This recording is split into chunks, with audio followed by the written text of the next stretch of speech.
অসৎ, অদক্ষ, অশিক্ষিত, অর্ধশিক্ষিত আসিফ নজরুলকে আমি অর্ধশিক্ষিতই বলবো। সে ঢাকা ইউনিভার্সিটিতে সেকেন্ড ক্লাস ল ডিগ্রি নিয়ে সে আওয়ামী লীগের সাথে তদবির করে একটা প্রফেসরশিপ পেয়েছে। সে শিক্ষিত লোকের কাতারে সে পড়ে না, এবং এদের হাতে সংস্কার দেওয়াটা এটা বিরাট একটা ভুল।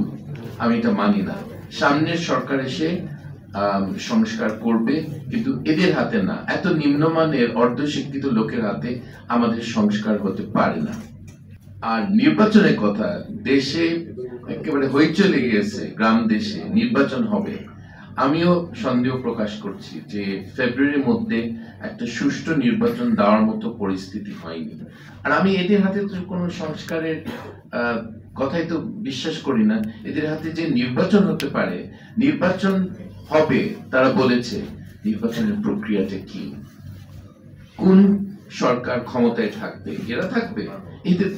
এরা তো নিরপেক্ষ না, এদের তো একটা পার্টি আছে, সেই পার্টিকে ক্ষমতায় নেওয়ার জন্য তারা এখনই কাজ করছে সরকার থেকে। তো আমি এদেরকে বিশ্বাস করি না।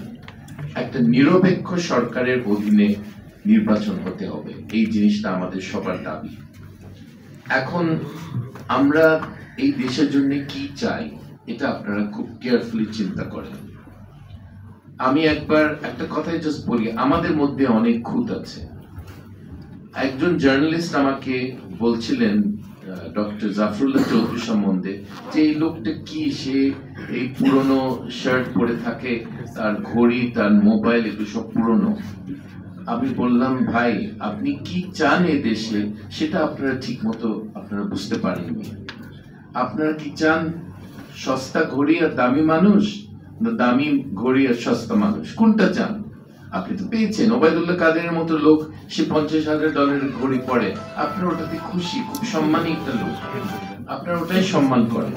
আর জাফরুল্লাহ চৌধুরী ক্যাসিওর $150 ঘড়ি পরে বলে আপনি ওকে তুচ্ছ তাচ্ছিল্য করছেন।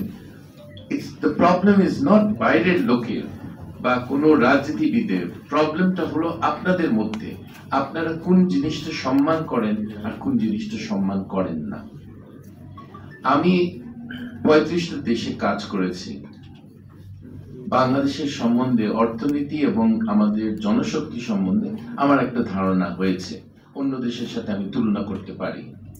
আমি মনে করি আমাদের মালয়েশিয়া বা থাইল্যান্ডের পেছনে থাকার কোনো কারণ নাই নেতৃত্ব ছাড়া। আমাদের নেতৃত্বের মধ্যে অদক্ষতা এবং অনেক ধরনের সমস্যা থাকাতে আমরা পিছিয়ে আছি।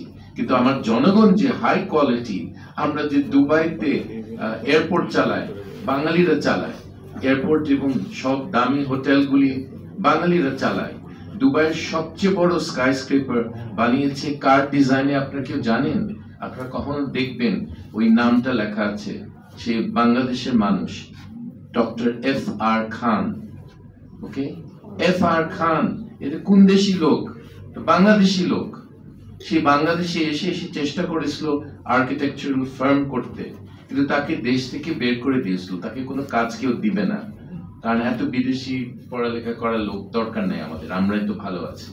আমাদের তো অর্ধশিক্ষিত ভাল লাগে। আমরা আসিফ নজরুলের লোককে আমরা সহ্য করেছি, এবং এটাই আমাদের বড় একটা দোষ, এই অর্ধশিক্ষিত লোককে সহ্য করা। You cannot accept that.